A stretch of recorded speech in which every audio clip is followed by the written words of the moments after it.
Hello everyone, welcome back to my YouTube channel Legal World. Myself Dr. Seema Goyal. Today in this video I am going to discuss one more important question relating to the international law, that is contraband. This question is asked in the exam generally for 10 marks or for short notes. This is one of the most important questions for the examination point of view. If we talk about the term contraband, this means during the war, transportation of the certain goods to the enemy state is affirmed, restricted or banned by hostile or belligerent, as they insist the enemy state in the operation of the war. Such goods are termed as contraband. Means युद्ध के दौरान शत्रु राज्यों को खाद्य सामग्री पहुंचाने का प्रयास किया जाता है ताकि उनसे शत्रु राज्य को युद्ध में सहायता मिल सके, परंतु युद्धरत राज्य इसे पसंद नहीं करते और वे चाहते हैं कि युद्ध के दौरान शत्रु राज्यों को किसी भी प्रकार की सामग्री या माल की सप्लाई ना की जाए ताकि शत्रु राज्य पर विजय प्राप्त करने में आसानी हो जाए। ऐसी स्थिति में युद्धरत राज्यों द्वारा शत्रु देश को ऐसे माल को के प्रदाय अथवा परिवहन पर प्रतिबंध लगा दिया जाता है। वे ऐसे माल को निषिद्ध घोषित कर दिया जाता है। इसे निषिद्ध माल या कॉन्ट्राबैंड कहा जाता है।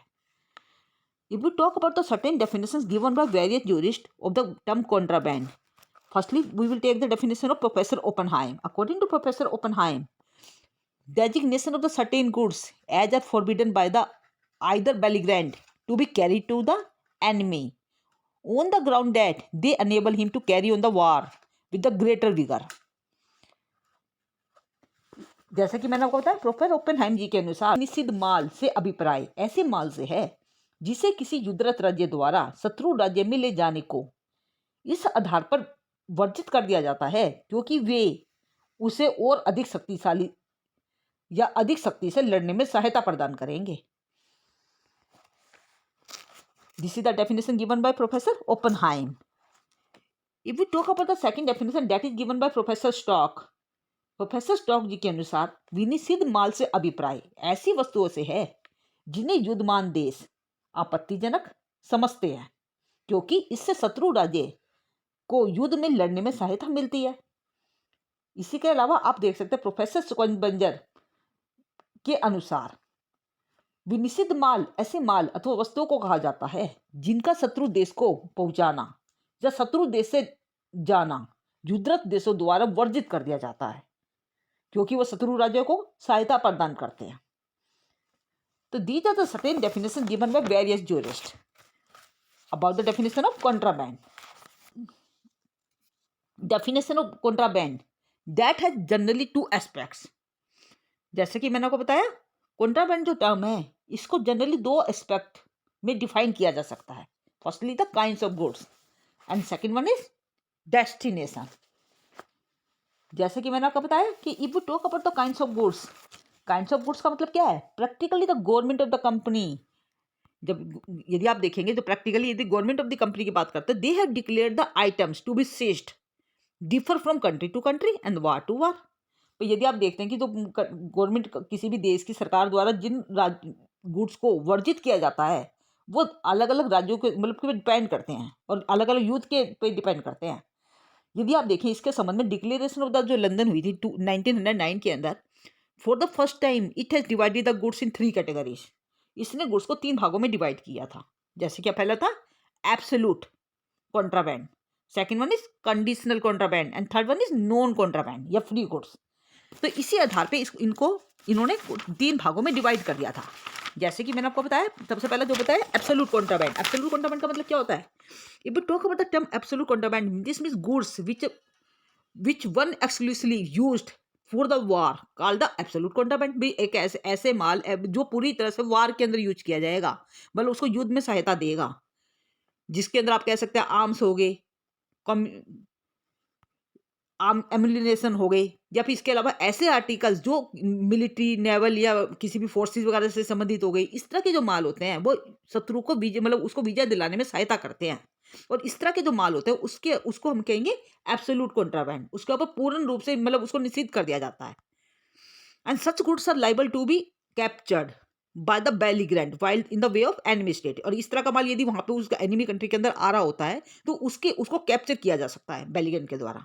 And second type of contraband is conditional contraband. Conditional की बात आप जब करते हैं तो कंडीशनल का मतलब क्या हुआ कि कंडीशनल मीन्स जहाँ पे it include the goods which are susceptible to use or in the war, जिनके ऊपर शक है कि यहाँ पे ये जो माल है ये वो वस्तुएं हैं जहाँ पे जो युद्ध और शांति दोनों में ही प्रयोग में आ जा सकती है। तो वहाँ पे युद्ध में भी प्रयोग में आएगी और शांति के पर्पज से भी प्रयोग में आ सकती है। जैसे कि भोजन सामग्री, ईंधन, सोना, चांदी, ये वो वस्तुएं हैं जो आपके युद्ध के समय में भी प्रयोग में आ सकती है और शांति के समय भी प्रयोग में आ सकती है।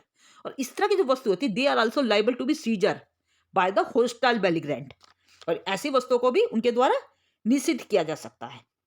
And the third one is स्वतंत्र वस्तुएं, जिसको मैंने बताया था नॉन कॉन्ट्राबैंड और द फ्री आर्टिकल्स, मीन्स ऐसा माल जिनका युद्ध में प्रयोग नहीं किया जाता, या ऐसी वस्तुएं जिन्हें निश्चित रूप से में कभी भी प्रयोग मतलब पकड़ा नहीं जा सकता। These goods are not susceptible to use in war and thus there is no ground on which it can be captured। यहाँ पे कोई ऐसा ग्राउंड नहीं है जिसकी वजह से इसे कॉन्ट्राबैंड किया जाए। यहाँ पे कहो कि दस on the ground of humanity these are exempted from the contraband, क्योंकि ह्यूमैनिटी मानवता के आधार पर इनको कॉन्ट्राबैंड से बाहर रखा जाता है। और ये वो वस्तु होती है जो जिनको फ्री माल के नाम से भी जाना जाता है, स्वतंत्र माल के नाम से भी जाना जाता है। This mean under the declaration of London these are the declared as free goods, free articles, and these includes soap, colours, paints, इस तरह के माल को हम कहते हैं फ्री आर्टिकल्स।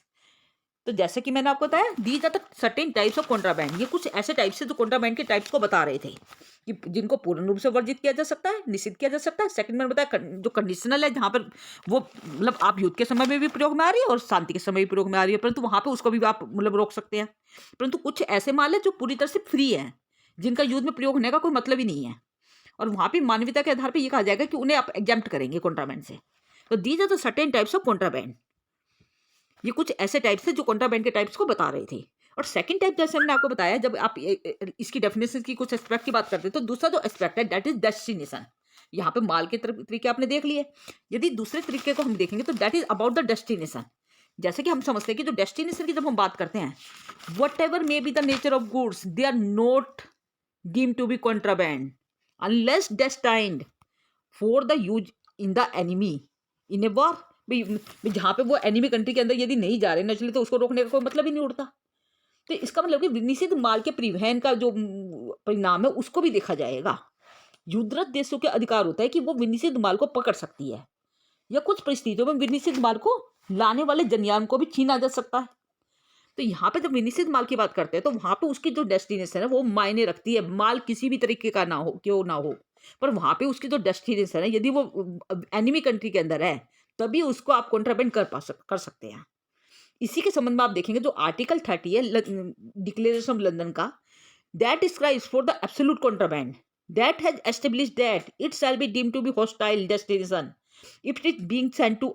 जब वहाँ पे आप उसको कब विनिश्चित करेंगे, जब वो टेरिटरी स्टेट के अंदर जा रही हो, या फिर टेरिटरी ऑक्यूपाइड बाय मतलब एनिमी स्टेट, यदि एनिमी स्टेट के द्वारा वो ऐसी टेरिटरी के अंदर जा रही है जो एनिमी स्टेट के द्वारा ऑक्यूपाई की जा रही है, या फिर टू हिज आर्म्ड फोर्सेस, यदि या उसके आर्म्ड फोर्सेस के द्वारा ली जा रही है ऐसी वस्तुएं, तभी आप उसे विनिश्चित कर पाएंगे। Second one is article 31। यदि हम आर्टिकल 31 की बात करते हैं, article 31 of the declaration of London says that such hostile destination was deemed proved. ऐसी होस्टाइल डेस्टिनेशन तभी ये प्रूव हो पाएगी यदि when the goods consigned to the enemy parts or the armed forces। भाई सीधी बात है कि जो गुड्स है यदि वो कंसाइन किए जा रहे हैं एनिमी को, पोर्ट्स को, या फिर आर्म फोर्सेस को, या फिर when the vessels to be called or touch at enemy port, जब वो वेसल है यदि वो एनिमी पोर्ट को कहीं ना कहीं टच कर रहा है या उसके अंदर एंटर करने की कोशिश कर रहा है, and meeting the enemy forces या एनिमी फोर्सेस से मीट करने की कोशिश कर रहा है before reaching the neutral port, तो वहाँ पे तब भी हम ये कहेंगे कि वो उसके अंदर एंटर कर रहे हैं, वहाँ पे माल जो है वो उसी के अंदर जा रहा है। And the doctrine of continuous voyage says that as a general rule goods are regarded as a contraband when they are destined to the enemy port. भाई सीधी बात है कि यदि वो एनिमी पोर्ट के अंदर जा रहे हैं, एनिमी कंट्री के देश में उसमें जा रहे हैं, टेरिटरी में एंटर कर रहे हैं, तो हम उसे कॉन्ट्राबैंड करेंगे। However, the goods may also be deemed to contraband when they are carried to the neutral state। कई बार ऐसा होता है कि वो न्यूट्रल स्टेट में जाने का बहाना करते हैं, परंतु वहां से जो अल्टीमेट डेस्टिनेशन होती है वो देखा जाए तो एनिमी स्टेट होती है, कि पहले वो न्यूट्रल स्टेट में लेकर जाएंगे और उस न्यूट्रल स्टेट से फिर वो बाद में एनिमी स्टेट के अंदर जाएगी। मतलब उन्होंने एक बीच का रास्ता खोज रखा है, तो तब भी हम यही कहेंगे कि वहां पे भी वो कॉन्ट्राबैंड किया जा सकता है। Means where the ultimate destination is the enemy state via neutral state, neutral state से होते हुए यदि वो एनिमी स्टेट के अंदर जाने वाली है, then also that will be deemed to be contraband. So if the goods are sent to the enemy state indirectly, जिसमें वहां पे जो एनिमी स्टेट में भेजी जा रही वस्तु है वो इनडायरेक्टली भेजी जा रही है through the neutral state, neutral territory, it may be treated contraband. And in this cases to voyage, यहाँ पे जो दो वोएज जो की जा रही, दो यात्राएं जो की जा रही है, पहली तो उन्होंने क्या की, न्यूट्रल स्टेट से दूसरे न्यूट्रल पोर्ट को, न्यूट्रल पोर्ट से दूसरा न्यूट्रल पोर्ट, और फिर बाद में जो न्यूट्रल पोर्ट में गई थी दूसरे, उस न्यूट्रल पोर्ट से वो एनिमी टेरिटरी के अंदर जाएगी और इसको एक सिंगल वॉयज समझा जाएगा. They will be regarded as the one voyage or the continuous voyage. If we talk about the consequences of the carriage of the contraband, the carriage of the contraband in the enemy state is liable to be seizure by belligerent. भी वहां पे जो यदि वो contraband को उसको पकड़ा जाता है या उसको रोक दिया जाता है तो वहां पे वो बेलीग्रेंट के द्वारा कहीं ना कहीं उसको ले लिया जाएगा. That is liable to be seizure, उसको सीज कर दिया जाएगा बेलीग्रेंट कंट्री के द्वारा. If the capture that is captured in the open sea or in the belligerent territory of the water. भाई बेलीग्रेंट जो का जो टेरिटोरियल वाटर है, यदि उसके अंदर वो चीज मिलती है या ओपन सी के अंदर वहां पे उसको कैप्चर किया जा रहा है तो then it must be seized by the belligerent state. And in certain conditions even the vessels carrying the contraband cargo is liable to be seizure. And seizure in neutral territorial water would be violation of the neutrality. Naturally कि वहाँ पे जो यदि वो neutral territory की जो वो है कॉन्ट्राबैंड, उसको कॉन्ट्राबैंड किया जा रहा है, यदि वो स्टेट न्यूट्रल है पूरी तरह से, तो वहाँ पे कहीं ना कहीं उसको वायलेशन समझा जाता है न्यूट्रलिटी का. And the right of the belligerent state to seize the contraband cargoes and vessels is not absolute right. यदि हम देखें कि जो बेलिगेंट स्टेट का जो अधिकार है कॉन्ट्राबैंड्स को सीज करने का, उन कार्गोज को सीज करने का, वो एब्सोल्यूट राइट नहीं है. And it requires confirmation by the adjudication of the price court. यहाँ पे हम देखेंगे तो यहाँ पे जो प्राइस कोर्ट होती है उसके द्वारा इसकी कंफर्मेशन की जरूरत पड़ती है. That is establish by that country. जैसा कि मैंने आपको यहाँ पे वर्ड यूज किया प्राइस कोर्ट. यहाँ पे आप प्राइस कोर्ट से क्या समझते हैं? प्राइस कोर्ट जिसे हम कहते हैं प्राइस न्यायालय, ये एक प्रकार का राष्ट्रीय न्यायालय है, परंतु ये इंटरनेशनल लॉ को लागू करता है, अर्थात वह अपना निर्णय इंटरनेशनल लॉ के नियमों एवं सिद्धांतों के आधार पर देता है. तो जैसा कि मैंने आपको बताया, प्राइस कोर्ट किसे कहेंगे? Property of the enemy captured at the sea or in the port refer to prize. फिर यहाँ पे जो कोई भी जो प्रॉपर्टी है, यदि वो उसको सी के अंदर कैप्चर किया जा रहा है, एनिमी कैप्चर्ड एट द सी, यदि या फिर उसके पोर्ट पे कैप्चर किया जा रहा है, तो उसे प्रॉपर्टी नहीं कहेंगे, आप उसे प्राइस का नाम देंगे. और यहाँ पे जब आप टर्म करते हैं, प्रॉपर्टी की बात करते हैं या प्राइस की बात करते हैं, तो ये दोनों एक दूसरे से अलग है. भी जब प्रॉपर्टी का मतलब होता है कि जब वो लैंड पे सीज की जा रही है प्रॉपर्टी, गुड्स को यदि लैंड पे सीज किया जा रहा है तो वो प्रॉपर्टी कहलाएगी. परंतु यदि वही जो गुड्स है, यदि वो they are captured at the sea or at the port, that is known as prize. And this means the word price is different from the property, and in the other words they constitute the capture of as price. यहाँ पे एक तरह से देखोगे कि यहाँ पे जो प्राइस के रूप में उसको कैप्चर किया जा रहा है, मीन्स वहाँ पे that will be captured at the sea or in the port. And it is essential for to be a prize, it is essential that it must be made at the sea or in the port of the maritime forces of a belligerent. And it is also be noted that the goods of the vessel so captured don't become the property of the state that captures them. कि यहाँ पे यदि उस किसी भी state के द्वारा, बेलिगेंट state के द्वारा जो गुड्स कैप्चर किए जा रहे हैं वो उसकी प्रॉपर्टी नहीं बन जाएगी यदि उसने कैप्चर किया है. ऐसा नहीं हो सकता. हाँ, ये डिसाइड किया जाएगा प्राइस कोर्ट के द्वारा. Does the state under the obligation to preserve the property, यहाँ पे जो स्टेट जिस गुड्स को कैप्चर करती है उसको प्रिजर्व करके रखना पड़ेगा और उसको वहाँ पे उसका प्राइस कोर्ट के डिसीजन का उसको इंतजार करना पड़ेगा कि यदि वो प्राइस कोर्ट है वो ये डिसाइड करेगी कि वेदर द जो गुड्स है they will be liable to be seizure और नॉट. क्या वहाँ पे जो सीजर किया गया है गुड्स का, क्या वो सही भी है या नहीं है? यदि प्राइस कोर्ट उसको सही ठहराती है तभी उसको रखा जा सकता है उसके द्वारा. These means such goods are known as price quote. क्योंकि जैसे मैंने आपको बताया कि जब कोई गुड्स को, वेसल्स को, यदि वो वहां पे उसको सी पर इन द पोर्ट उसको सीज किया जा रहा है तो उसको हम क्या कहेंगे? प्राइस. और प्राइस कोर्ट क्या करती है? उनके बारे में डिसीजन लेती है कि whether the such seizure at the sea or the vessel or the port is liable to be seized or not. कि वहां पे वो जो कैप्चर किया गया है, गुड्स को सीज किया गया है, वो सही भी है या नहीं है. And for this purpose price courts are established. They may be established for especially or for continuously. यहाँ पे जब प्राइस कोड्स की आप बात करते हैं तो वो स्पेशली भी उनको कंस्टिट्यूट किया जा सकता है और वहाँ पे कंटिन्यूअस मतलब आप दे सकते हैं कि परमानेंटली भी उनको सेटल किया जा सकता है। तो then this means validity of the maritime capture in times of war is decided by the price code, कि यहाँ पे जो वैलिडिटी है जो कैप्चर किया जाएगा मैरीटाइम वॉर के द्वारा, वो उसकी जो वैलिडिटी है वो प्राइस कोड के द्वारा डिसाइड की जाएगी। If you talk about the functions of the price code, the general function of the price code in international law is to pass from prices that of the capture made by belligerent, and after making the inquiry the court may pass a decree of the condemnation when the capture made is unlawful price। Means यहाँ पे मैंने आपको बताया कि यदि आप price code के function की बात करते हैं, कार्यों की बात करते हैं, तो यहाँ पे इंटरनेशनल लॉ के हिसाब से वहाँ पे उसे प्राइस पास करने पड़ते हैं, उसको मतलब जो भी कैप्चर किए जाएंगे, जो भी सीज किया जाएगा माल, उसको डिसाइड करना होगा उसे दैट द कैप्चर जो किया गया है बेलिगेंट स्टेट के द्वारा, whether it is liable to be seized or not, whether it is valid or not. And after making the वायरी, और ऐसा वो कब करेगी, उसके लिए वो इंक्वायरी कंडक्ट करेगी, और वहाँ पे इंक्वायरी कंडक्ट करने के बाद वो जो कोर्ट है वो एक डिक्री पास करेगी, that is the decree of condemnation where the capture is made lawful, जहाँ पे जो कैप्चर किया गया है गुड्स का प्राइस का वो लॉफुल है, तो वहाँ पे डिक्री पास की जाएगी। एंड इट में पास रिवार्ड रेस्टिट्यूशन, इट में पास अवार्ड ऑफ रेस्टिट्यूशन, ये रेस्टिट्यूशन का अवार्ड तब प्राइस करे मतलब फिक्स करेगी जब वहाँ पे कंपनसेशन दिलवाएगी। कहने का मतलब ये कि वहाँ पे जो चीज़ किया गया था गुड्स का वो लॉफुल नहीं था, अनलॉफुल था, as it appears just, and the restitution is awarded with the compensation. इसका मतलब वहाँ पे जो रेस्टिट्यूशन अवार्ड किया जाएगा वो कंपनसेशन के साथ अवार्ड किया जाएगा, और वो उन केसेस में किया जाएगा जहाँ पे जो कैप्चर किया गया था माल को, जो वो पकड़ा गया था, कैप्चर किया गया था, यदि उस माल को यदि उस देश स्टेट के द्वारा बेच दिया जाए, या वहाँ पर उसके वो लॉस्ट हो जाए ड्यू टू फॉल्ट, उस स्टेट की गलती की वजह से यदि वो माल लॉस्ट हो जाता है, नेग्लिजेंस की वजह से लॉस्ट हो जाता है या खत्म हो जाता है, तो ऐसी स्थिति में award for restitution can be made by the price code. This means law applied by the price code. यदि हम law applied by the price code की बात करते हैं कि जो प्राइस कोड है वो कौन से कानून को अप्लाई करेगी, the prize courts are established by the belligerents in order to fulfil their obligations in international law. जैसे मैंने अभी आपको बताया कि प्राइस कोड जो है वो स्थापित इसलिए की जाती है क्योंकि जो बेलिग्रेंट कंट्री होती है यदि वो माल को सीज वगैरह करती है तो वहाँ पे उसकी वैलिडिटी को डिसाइड करने की जरूरत पड़ती है, और in order to fulfil their उसी ऑब्लिगेशन को पूरा करने के पर्पज से इंटरनेशनल लॉ के तहत प्राइस कोड का गठन किया जाता है।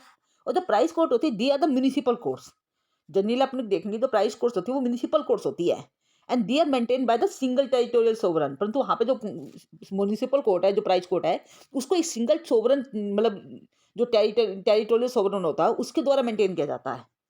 And the law and instated and applied is essentially the local law. वहाँ पे जो लॉ अप्लाई किया जाता है वो एक लोकल लॉ है, जबकि वहाँ पे जो प्रिंसिपल्स गाइड किए जा रहे हैं, जो प्रिंसिपल सिद्धांत वगैरह अपनाए जा रहे हैं, रूल्स अप्लाई किए जा रहे हैं, वो इंटरनेशनल लॉ के होते हैं। तो this means the rules of the international law are inconsistent. जहाँ पे आप देखेंगे जहाँ पे रूल्स जो है इंटरनेशनल लॉ के वो इनकॉन्सिस्टेंट है म्यूनिसिपल लॉ के लॉ से, तो वहाँ पे जो प्राइस कोड है they will apply the rules of municipal law. Naturally कि वहाँ पे म्यूनिसिपल लॉ के रूल्स भी अप्लाई हो रहे हैं, इंटरनेशनल लॉ के भी, और यदि उनके अंदर कहीं ना कहीं इनकॉन्सिस्टेंसी पाई जाती है तो ऐसी स्थिति में जो प्राइस कोड है वो म्यूनिसिपल लॉ के रूल्स को अप्लाई करेगी। And the price code are the national courts. इसका मतलब जो प्राइस कोर्स है वो नेशनल कोर्स है, and their decision are regarded the national decisions, और उनके जो डिसीजन होते हैं उनको नेशनल डिसीजन समझा जाता है। And decision of the price courts are regarded as conclusive, और ये जो डिसीजन है प्राइस कोर्ट के ये कंक्लूसिव होते हैं, उसको आप चैलेंज नहीं कर सकते। दे आर मतलब क्या कहोगे, a court of another country has no right to review the decisions. कोई दूसरे देश की जो कंट्री है वो उसके डिसीजंस को रिव्यू नहीं कर सकती। तो this was all about the price code, and that is also one of the most important question. यहाँ पे आप कॉन्ट्राबैंड की बात करें या प्राइस कोड की बात करें, these are the certain questions which are generally asked in short notes for 4 marks or for 10 marks, and these are certain important questions जो आपके जनरली पूछ लिए जाते हैं और कई साल से पहले भी पूछे गए हैं। If you have any doubt then you must put down in the comment section, and don't forget to like, share and subscribe this channel for the further update. Thank you.